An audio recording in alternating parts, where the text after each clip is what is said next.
Hello, I'm Scott Stisser. This is an archive of tying the HaloMidge. This is designed by my friend Mark Bonham for the Gray Reef. It's an awesome fly up there.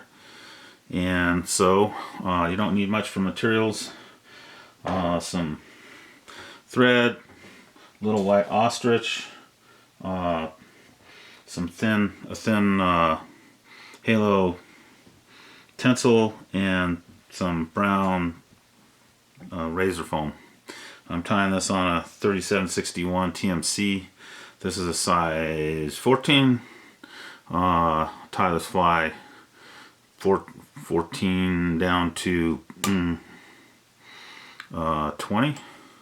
I'm putting on my black thread. Of course, if you want to tie a different color midge, you can change up the color to whatever you want. I'm using Danville's 6/0 pre-wax black thread, and I'm tying in a thin strip of razor foam sticking out over the eye of the hook, because I'll be pulling that back over later. Then we're going to tie in some ostrich, white ostrich. This will be our breathing tubes. And got that in. Okay. And at this point, I'm going to tie in my Halo holographic tinsel. I'll tie that all the way back down the entire body. I think I forgot to mention you'll need some peacock herl as well for this fly. And I'm using the black thread to make the body. I'm going to tie this all the way back into the bend, and I'm going to come back forward.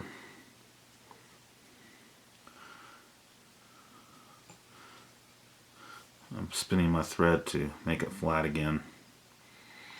Take out the twists that go in as you turn your thread around the hook. Go back again, just because I want to build up a little bulk in the body. And come forward.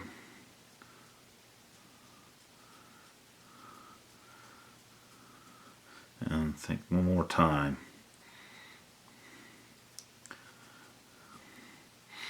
You could use a heavier thread if you wanted to be able to build this body up quicker, and then change threads out if you wanted to. I'm really in no hurry, so. Okay, so now I'm going to spiral wrap my holographic tinsel to make the ribs. Okay, I'm going to capture that.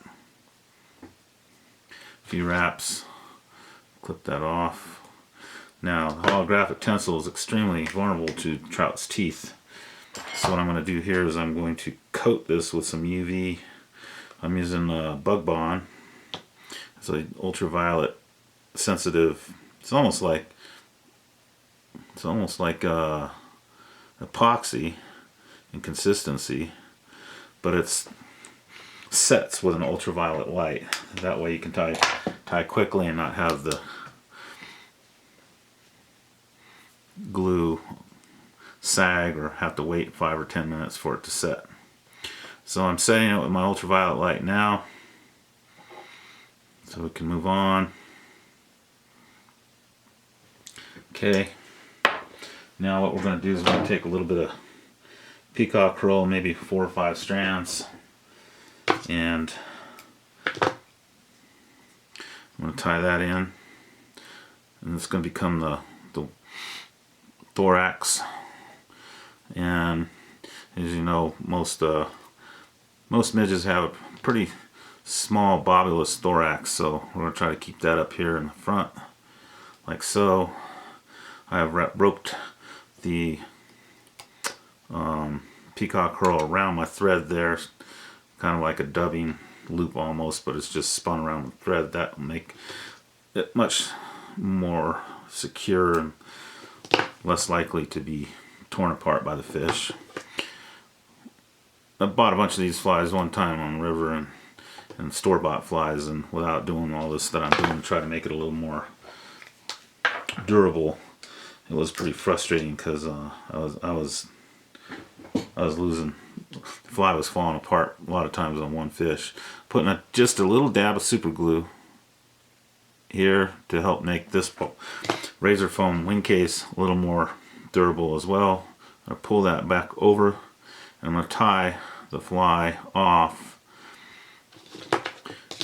at the tie down point of the wing case.